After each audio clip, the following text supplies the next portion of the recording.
Products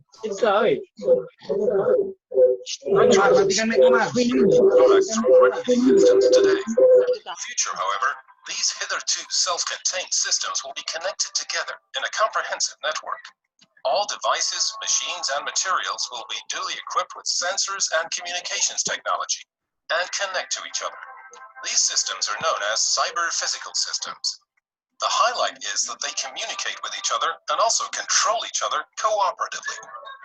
Wenn Sie sich das Thema Industrie 4.0 angucken, dann basiert sie ja auf der Logik dieser Cyber Physical Systems. Das heißt, Sie haben autokrate selbst arbeitende Systeme, die sich optimieren und sich gegenseitig austauschen und dadurch letzten Endes Produktion optimieren. Ja, die Vision sieht so aus, dass wir ein Internet quasi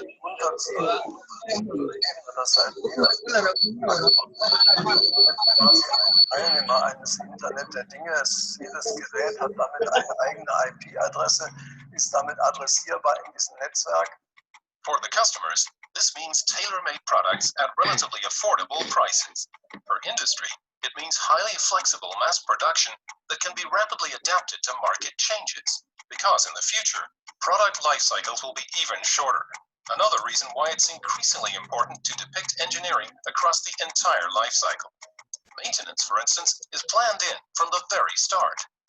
Wir haben ja bereits in den 90er Jahren mit Totally Integrated Automation entsprechend ein Setup gewählt, wo unsere Produkte und Systeme sehr gut miteinander kommunizieren können. Corporate technology in Princeton, a cyber-physical control is being researched even today.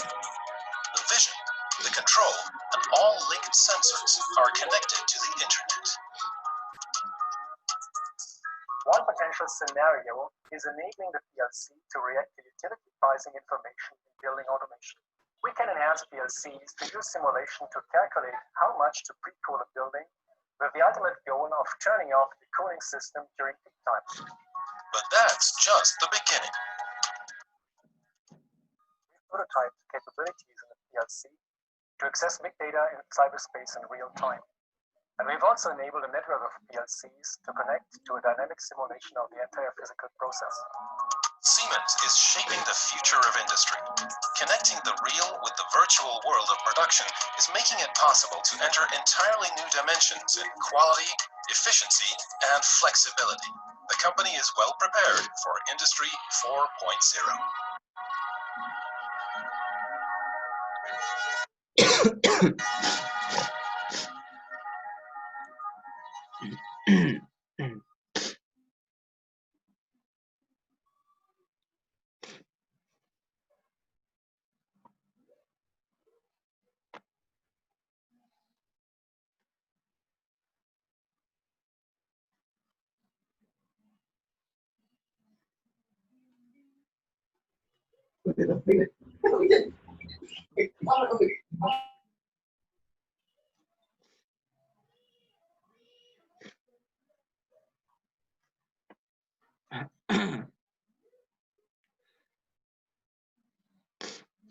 Ya, jadi itu ya, Industri 4.0. Ada yang ngerti? Ada yang paham? Apa yang tadi yang dijelasin? Hah? Keterbatasan bahasa, Pak. Keterbatasan bahasa Inggris. Ya, jadi itu adalah video tentang perjalanan industri ya. Mulai dari pertama kali, yaitu adalah mesin-mesin industri dulu pertama kali itu menggunakan full mekanik, ya kan, engine semua full mekanik. Jadi tadi itu adalah mesin uap, ya, mesin uap itu pertama kali tuh ya industri menggunakan sistem full mekanik, ya. Itu namanya first, ya kan, industri 1.0 atau dikenalnya ya. Terus yang kedua itu adalah Industri 2.0 itu udah menggunakan elektrik, ya, udah ditemukan listrik, ya, jadi sudah digabungkan, ya, mekanik dengan listrik. Jadi ada konveyor gitu kan. Jadi konveyor itu sudah lama, ya, sudah lama. Ya, mesin konveyor itu sudah lama sebenarnya kan. Terus berikutnya yaitu adalah 3.0, yaitu sudah menggunakan komputerisasi, ya, sudah menggunakan komputerisasi, yaitu adalah mekatronik, ya. Nah, industri 3.0 ini yang saat ini paling banyak, ya, digunakan di industri. Ya, saat ini paling banyak 3.0. Karena pengontrolan semua mesin-mesin itu antara mekanik dan elektrik sudah menggunakan komputerisasi. Ya, jadi jurusan kalian ini yaitu dia, ya, industri 3.0, ya, mekatronik. Mekatronik itu kan ada beberapa ilmu di situ yang harus dipelajari sama kalian. Mekanik, ya, elektronik, ya, atau kelistrikan, ya, dan IT, ya, IT. Karena di situ ada komunikasi, ada komputerisasi, ya. Karena kita memprogram menggunakan laptop di situ, ya. Itulah industri 3.0. Dan berkembang lagi menjadi industri 4.0 yang saat ini sedang gencar-gencarnya, ya, menerapkan industri 4.0.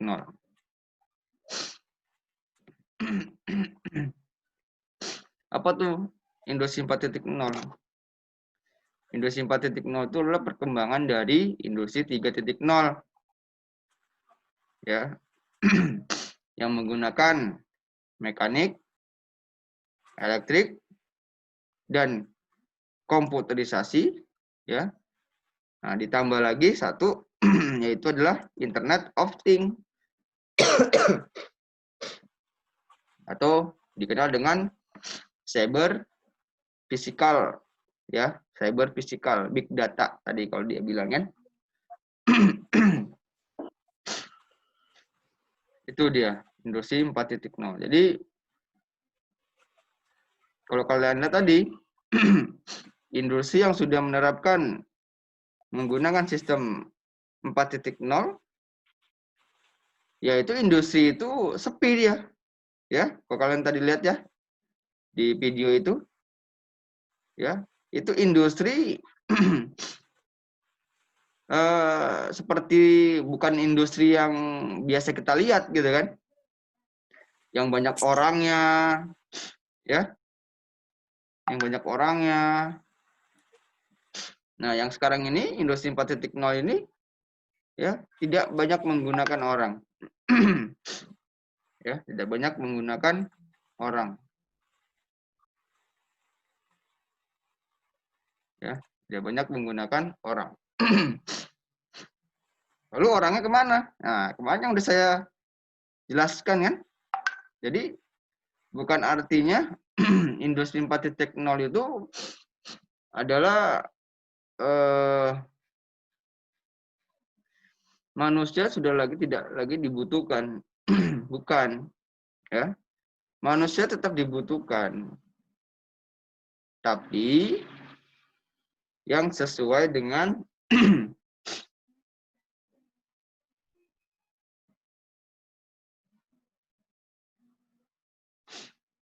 yang sesuai dengan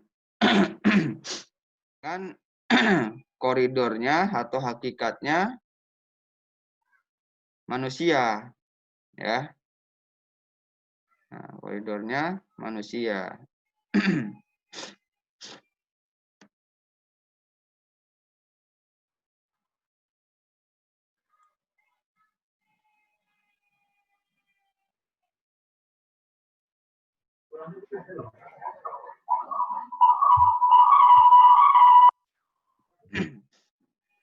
Ya.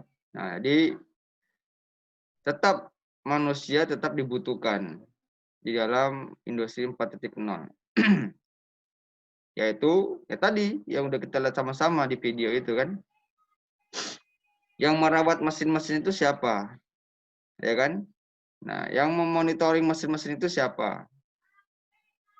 Kalau misalnya mesin itu bermasalah, siapa yang memperbaiki? Ya. Nah, berarti ya, artinya industri 4.0 itu adalah sebenarnya mengajarkan atau mendidik kita sebagai manusia ini ya untuk lebih meningkatkan lagi ya kompetensi kita.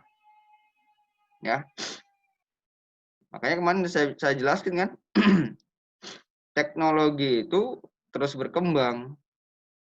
Artinya manusia itu harus atau wajib ya juga terus berkembang. Jangan stagnan atau oh saya udah bisa ini ya. Udah kita tidak lagi memikirkan bagaimana kelanjutannya lagi. Ya.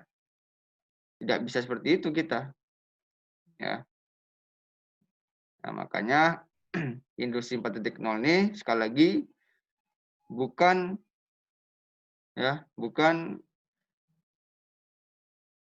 apa meniadakan manusia untuk bekerja di industri, bukan ya.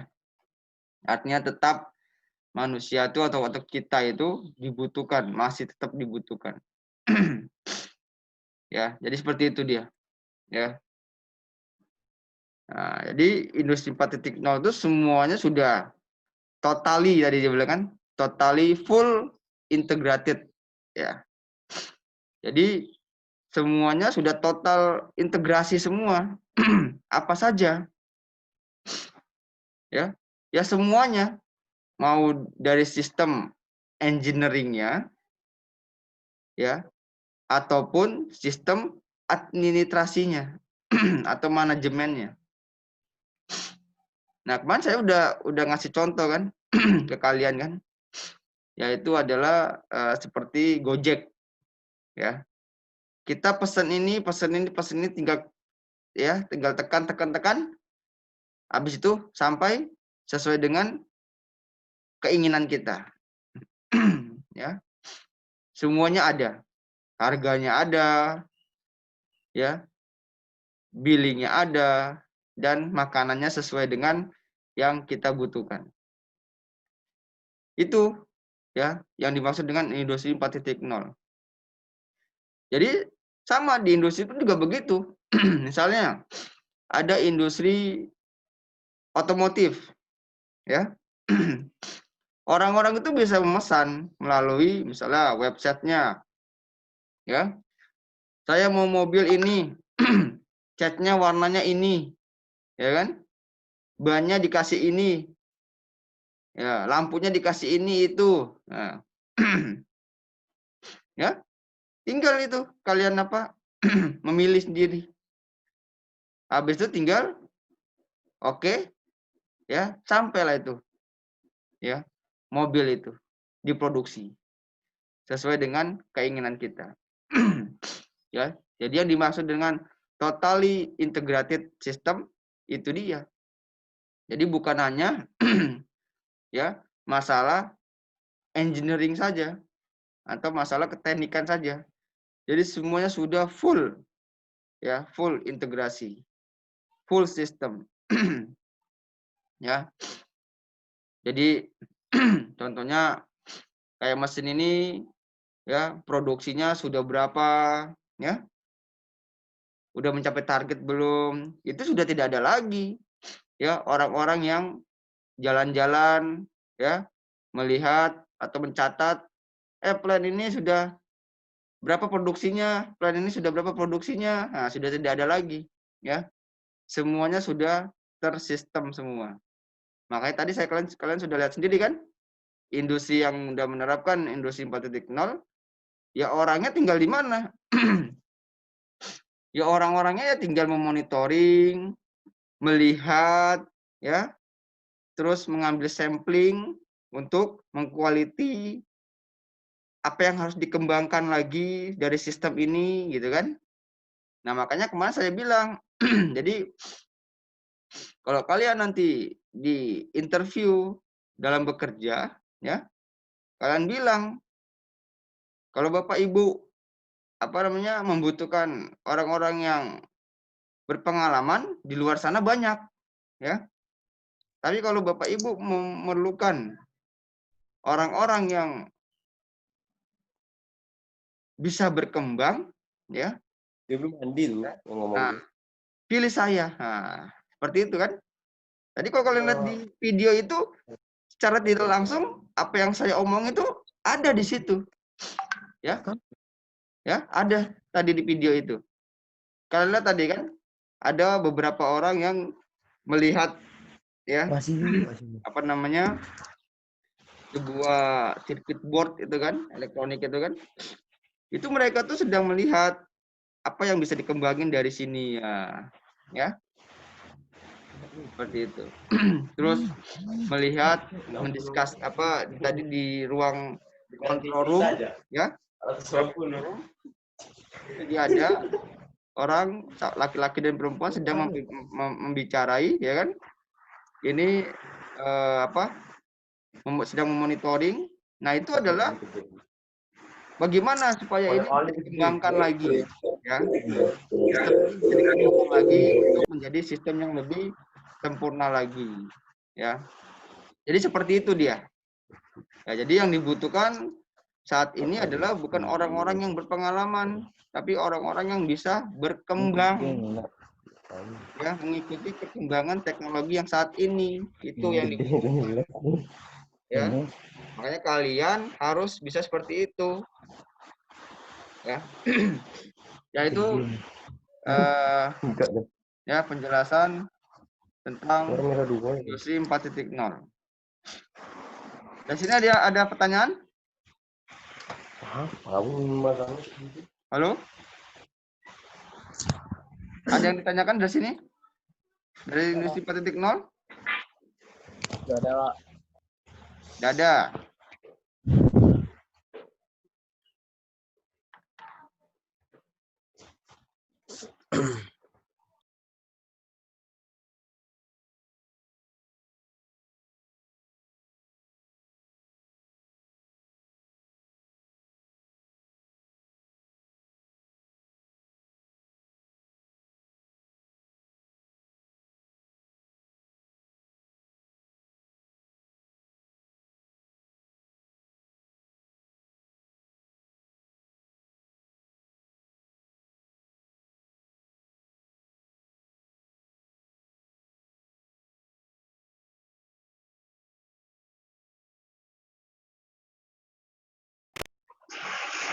Itu tolong mic-nya di mute, ya.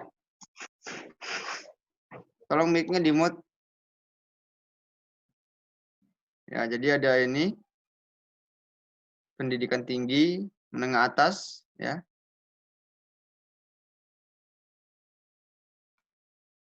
Ini SMK dan ini SMP. Ya. Permintaan, ya, pasokan. Pasokannya ada 30. Ya. Yang diterima hanya 17. Ya kan? Ya, 17. Ya. SMA 23. Ya, perguruan tinggi 23. Tolong mic-nya di mute, ya. ya 25.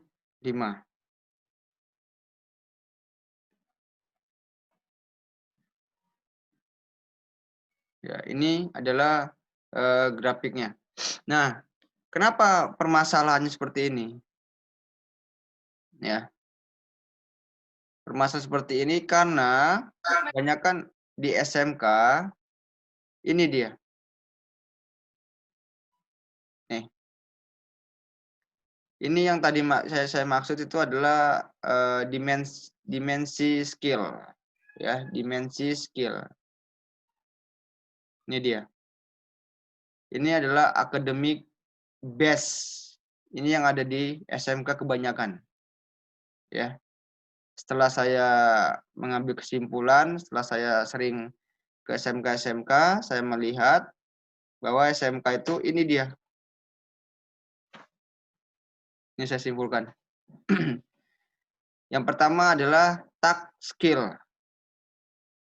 Task skill ini adalah menyelesaikan satu tugas. Ya, jadi kalian tuh hanya bisa menyelesaikan satu tugas, satu perintah, ya, satu jenis pekerjaan. Tapi bobotnya 70%. Besar sekali nih. Ya, 70%. Nah, lihat ke bawahnya. Task management ini task management skill. Artinya ya, menyelesaikan pekerjaan lebih dari satu. Jadi kalian tuh bisa mengerjakan ya pekerjaan ya beberapa pekerjaan, beberapa instruksi, beberapa perintah. Nih. Nilainya berapa bobotnya? 10%. Harusnya kan secara logika ruang lingkupnya atau pekerjaan yang lebih besar persentasinya harus lebih besar harusnya ya. Tapi di sini adalah lebih kecil. 10%, hanya 10%. Nih, ya. Terus dimensi berikutnya. Ini adalah contingency skill. Contingency skill ini artinya ya kalian bisa menyelesaikan masalah problem solving, troubleshooting. Nih, troubleshooting nih, contingency skill ini. Memperbaiki, menyelesaikan masalah. Ya. Ini sulit, kompetensi ini sulit ini. Kalian aja dikasih tugas, ya kan? Ya kan, suruh ngerjain, misalnya bikin rangkaian apa gitu kan. Habis itu sama Bapak Ibu sama guru kalian, Bapak Ibu guru kalian, itu rangkaian yang udah kalian buat ya dibuat trouble. Itu kalian aja sulit itu kan untuk mencari masalahnya kan. Ya. Nah, ini kontingensi besar ini bobotnya harusnya. Tapi kenyataannya di akademi ini dihiraukan atau di nomor 2-kan atau di nomor 3-kan atau ini hanya sekedar saja ya. Ini yang salah ya.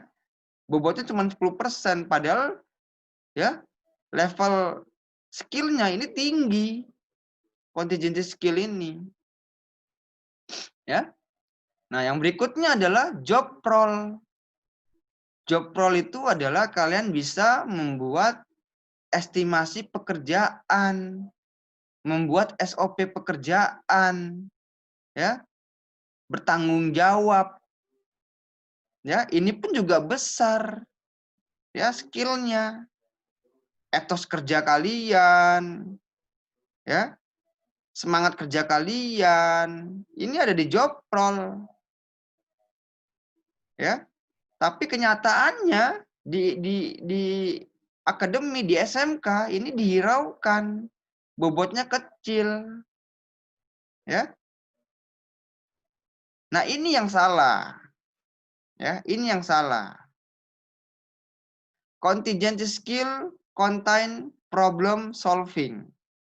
Job role contain responsibility. Itu yang tadi saya jelaskan, ya. Ini yang paling utama dibutuhkan di industri itu ini dia. Ya. Ini apa ya? Ini kan yang tadi saya bilang kan. Industri dibutuhkan adalah orang-orang yang ingin berkembang. Ya. Ini kan industri 4.0 ini. Ya. Mesin rusak siapa yang perbaiki? Ayo. Hah? Tapi ini adalah bobotnya kecil dikasih sama di sekolahan. Ini yang salah ya. Nah, jadi permasalahan kenapa SMK tidak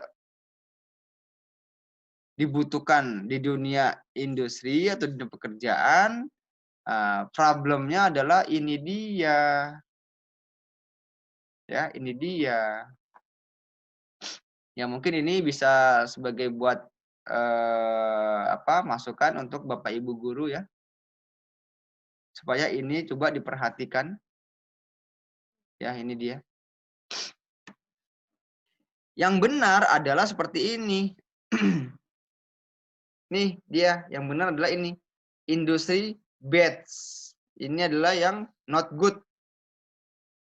Ya, ini not good. Ini yang benar. Task skill 20%. Task management skill 20%. Contingency skill yang dibesarkan 40%. Job role 20%.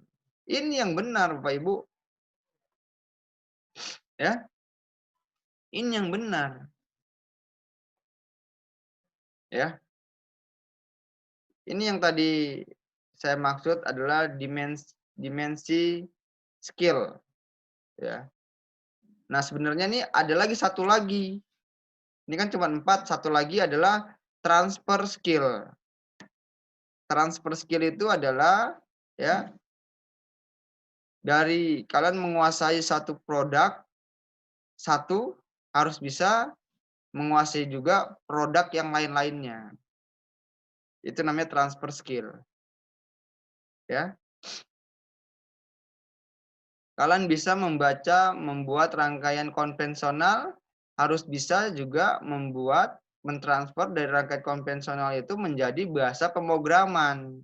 Nah, itu transfer skill namanya. Itu bobotnya lebih besar lagi. Ya, bisa 50%. Ya, tinggi itu bobotnya.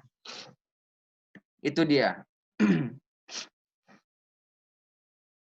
Nah, ini ICBT inilah konsep RWSC ya. Ini kita next aja.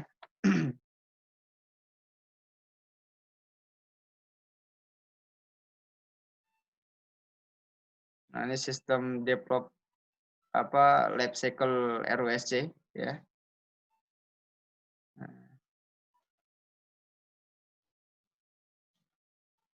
Ya, ini dia. Analyze, design, implementation, maintenance, planning. Ini dia, ya. Konsep RWSC. Ini program-program RWSC, ya. Ini dia tujuan RWSC ini, ya. RWSC tujuannya.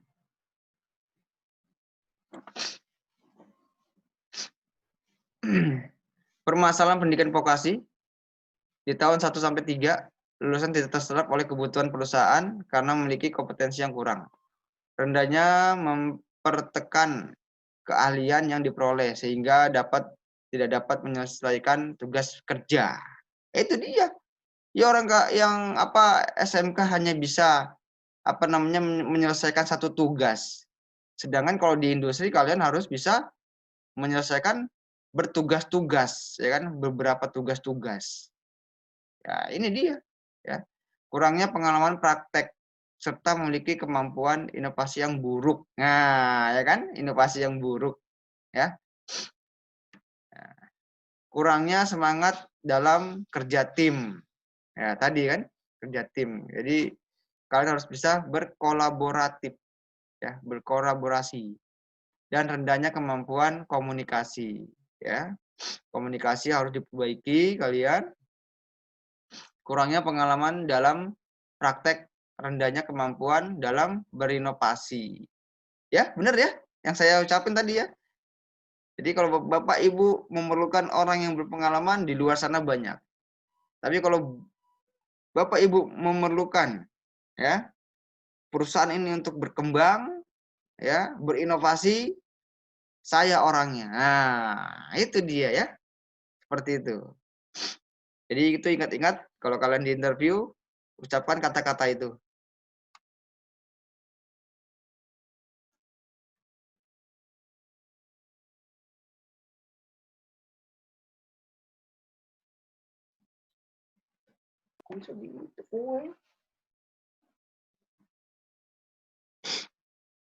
Kurangnya pengalaman, kurangnya kemampuan dalam penerapan praktek, ya, penerapan praktek. Nah ini ya adalah transfer skill. Ini Bapak Ibu, transfer skill ini. Rendahnya kemampuan secara profesional, tidak dapat memecahkan masalah yang aktual dalam bekerja. Ini contingency skill. Rendahnya kemampuan secara profesional, ini adalah job role. Ya, jadi kalian tuh bekerja tidak sistematik, tidak membuat urutan kerjaan, ya, tidak terplanning, ya. Ini dia, ya.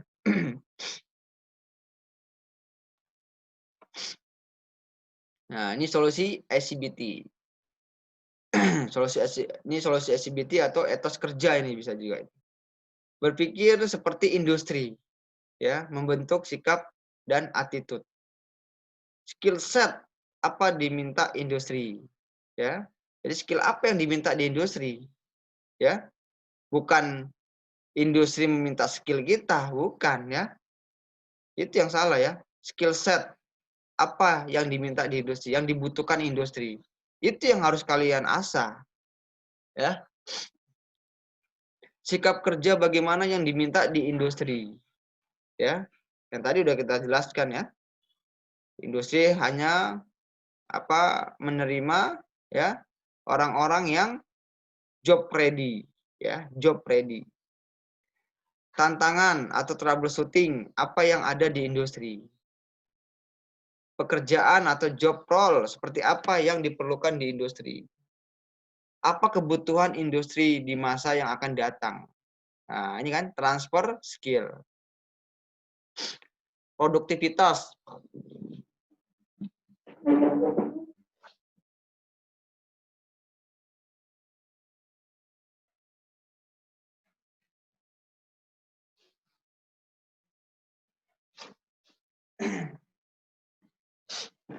Produktivitas seperti apa yang diinginkan industri dengan gaji berapa, ya, dengan gaji berapa.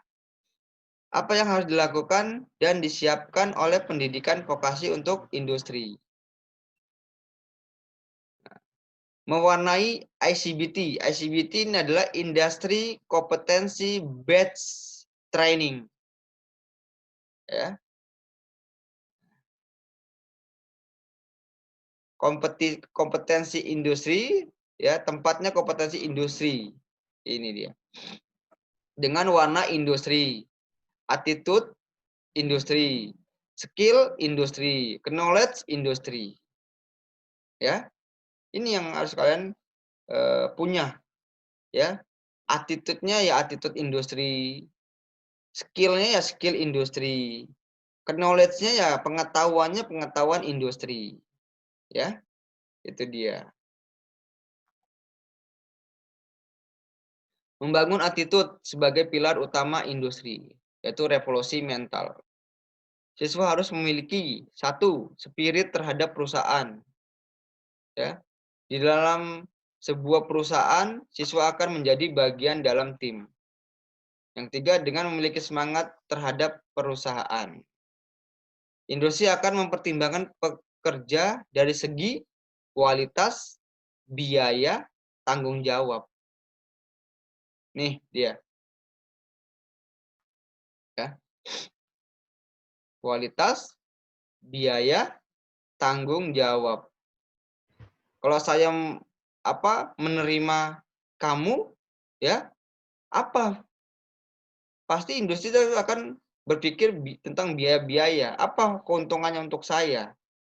Apa yang bisa saya ambil kemanfaatan dari kamu? Nah, ya kan, dari Anda. Itu dia.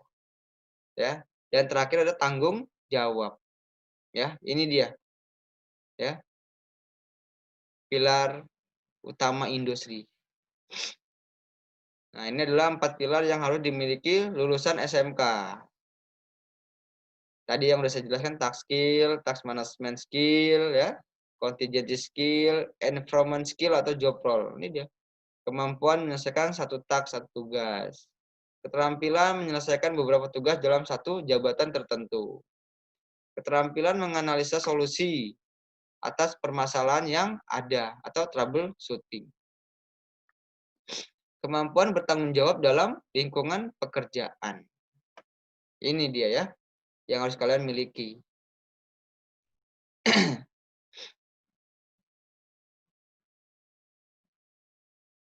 Dan yang tadi ya, industri competency based training ya.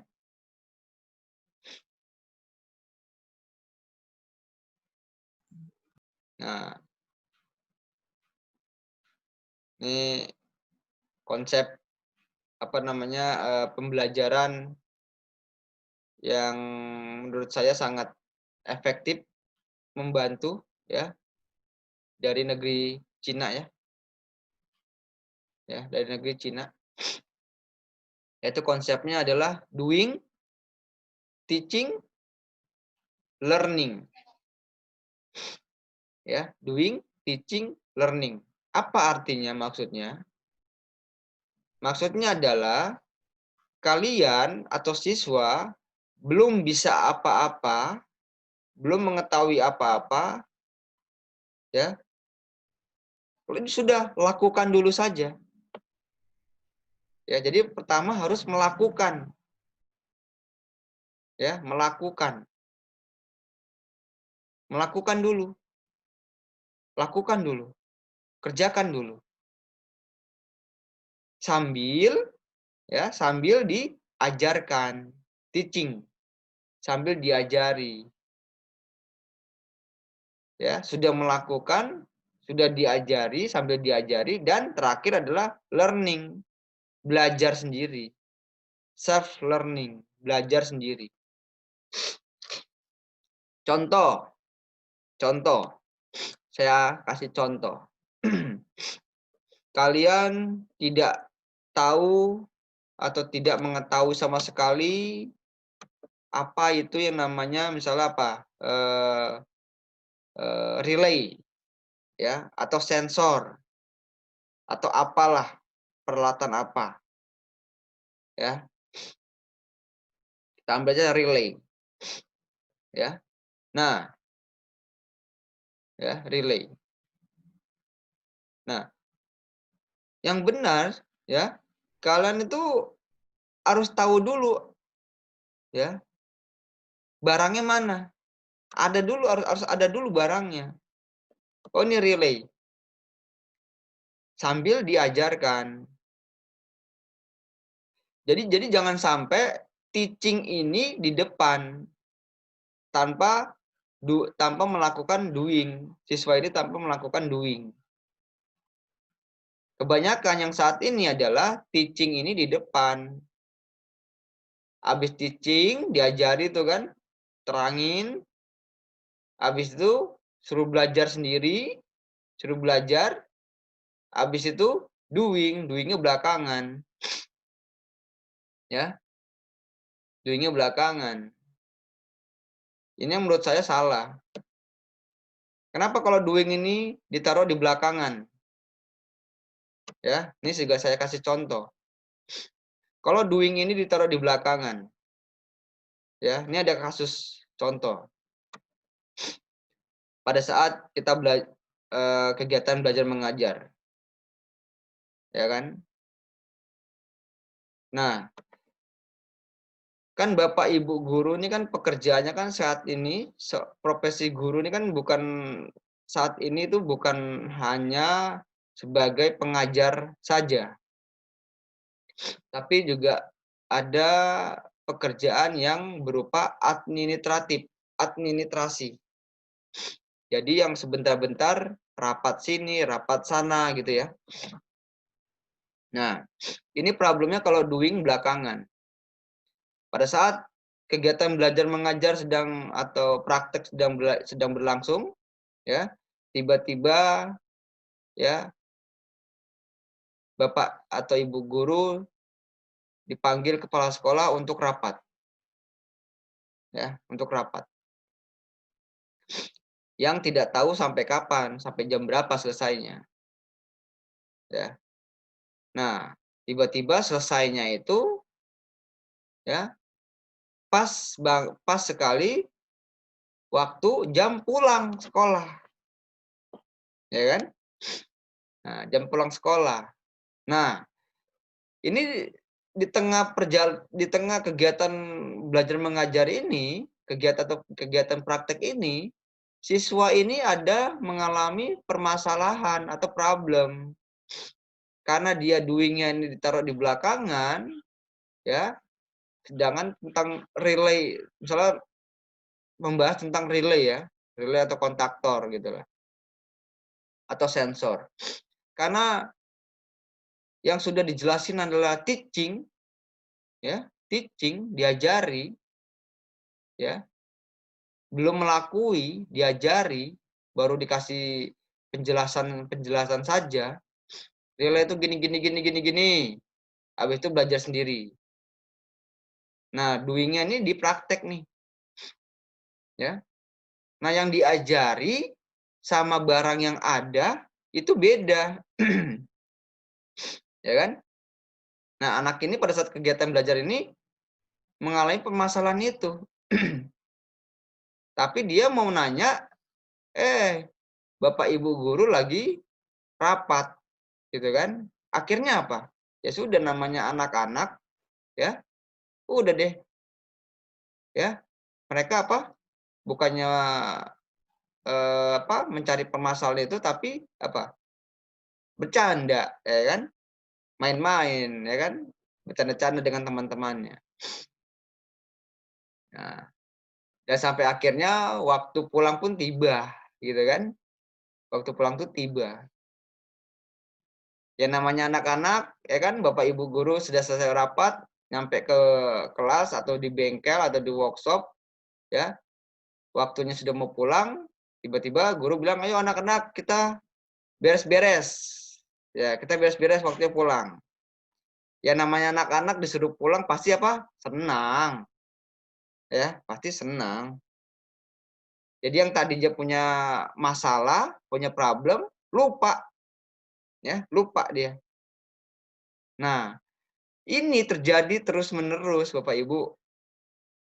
Ya, terjadi terus-menerus. Nah, makanya konsep yang harus kita bangun itu harus dirubah. Jangan teaching, learning, doing taruh di belakangan, Bapak Ibu. Doing itu harus taruh di depan. Ini yang konsep yang dianut dalam pendidikan di Cina. Ya, di China. Ya, di China itu seperti ini dia. Makanya ini ada Mr. Tao Xingji, seorang pendidik atau pengajar terkenal di Cina, mengganti namanya dari Xi Jing, ya, mengamati terlebih dahulu baru melakukan, menjadi Xingji. Ya, Xingji. Yaitu melakukan, ya, terlebih dahulu baru mengamati. Itu dia.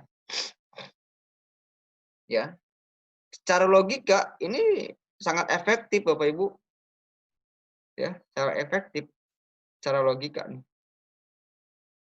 Jadi kalau kita langsung, dan ini juga kita jadi tidak double dalam mengajarnya. Ya kan? Jadi kita ada dulu alatnya, ya kan? Bendanya. Jadi anak itu bisa melakui dan diajarkan. Setelah itu baru dia belajar sendiri untuk pengembangannya. Itu yang sangat efektif menurut saya.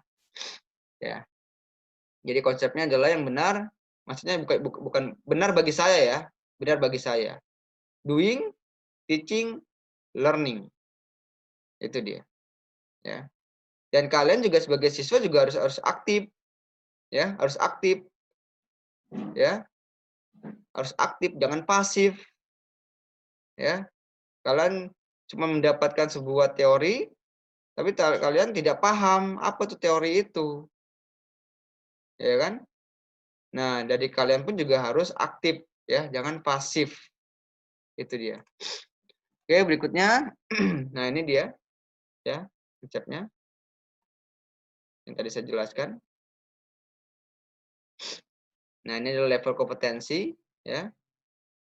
Ada remembering, mengingat, understanding, applying, analyzing, evaluating, dan creating ya. Nah, remembering ini doing ya, doing. Nah, teaching, install, ya, melakukan ya kan, melakukan ya kan, apa ya, learning, analyzing, self, ini ada analyzing, evaluating, creating. Nah, ini adalah self learning, itu dia ya. Nah, ini yang tadi ya, ini kita lewat aja. Pendidikan vokasi tidak semata-mata hanya dievaluasi oleh nilai sekolah. Sebaiknya hasil harus dievaluasi berdasarkan penilaian perusahaan, yaitu penilaian melalui pendapatan lulusan yang didasarkan kepada kemampuan lulusan peserta didik, kualitas hasil pekerjaan, kuantitas hasil pekerjaan. Ya. Nah, ini yang saat ini dilakukan di dunia pendidikan, ya ini dia penilaiannya kan, bukan berdasarkan nilai sekarang. Ya, makanya UN sudah tidak ada kan. Nah, ini adalah sudah mulai diterapkan. Nah, ini kita lulusan SMK industri ya, tadi sudah kita bahas juga ya. Nah, ini adalah skill ya, industri skill career mapping ya. Jadi ini dalam elektroteknologi itu ada electrical, ada elektronik ya.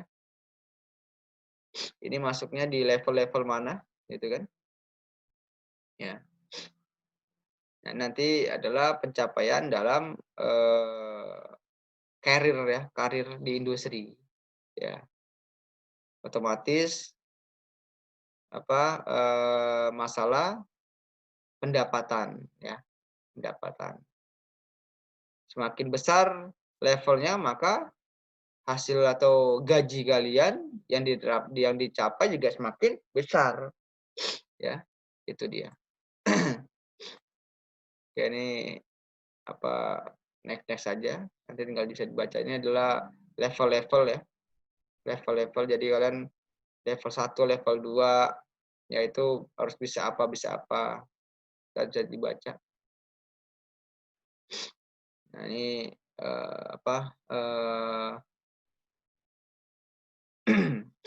nah, ini adalah contoh pemetaan okupasi ya. Level pekerjaan yang ada di industri ya. Ini adalah untuk instalasi pemanfaatan tenaga listrik. Ini ada di instalasi dan operator ya. Tertingginya adalah desain engineer ya. Terus yang di bawahnya adalah teknisi instalasi listrik, bangunan tinggi atau industri besar. Nah, di level bawahnya ini dia ya. Level-level SMK ini. Teknisi instalasi, teknik tenaga drafter, operator tingkat 2, teknisi konstruksi assembly ya. Nah, ini dia. Ini level-levelnya. Ya. Ini contoh. contoh yang ada di industri. Ya. Nah, ini kalian nanti masuknya di mana? Sesuai dengan kemampuan kalian. Kalian tuh masuk di mana, di level berapa? Dan kalian tuh layak untuk menjabat atau masuk di posisi apa di industri. Itu kalian sendiri yang menentukan, ya. Ya. Kalian sendiri yang menentukan. Bukan lagi sekolah. Itu dia ya. Oke, ini peralatan, contoh peralatan yang sesuai dengan dimensi skill. Ya. Nah, ini kelulusan skemanya. Nah, ini educational equipment evaluator, ya. Rekomendasi level pengguna peralatan, modul praktikum, masa relevansi teknologi peralatan yang digunakan, ya.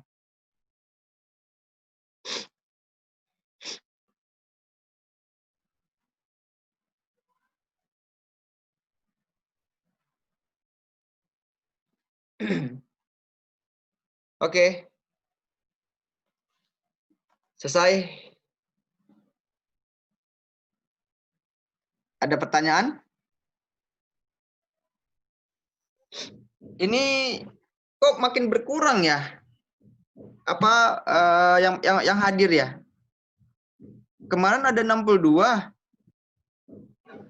Di Jadi, sini Pak, hujan, Pak. Mungkin jaringannya lagi hilang. Oh, gitu. Ada juga yang apa, Pak? Barengan, Pak. Hujan, Pak. Hujan. Kenapa? Hujan, Pak. Hujan. Oh, gitu. Satu video berempat, Pak. Oh, oke. Oh, gitu. Oke. Ini kami berdua nih, Pak. Oke. Ini ada satu video lebih dari 10 orang. Oke. Ya.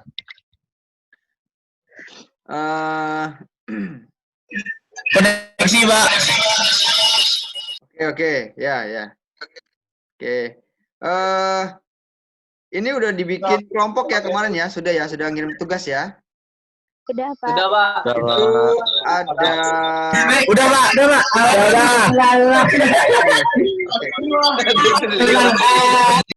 Matikan deh. Oke. Itu kemarin ada 6 ya? Ada MK1, MK1 sama MK2 ya? Ya, Pak. MK1.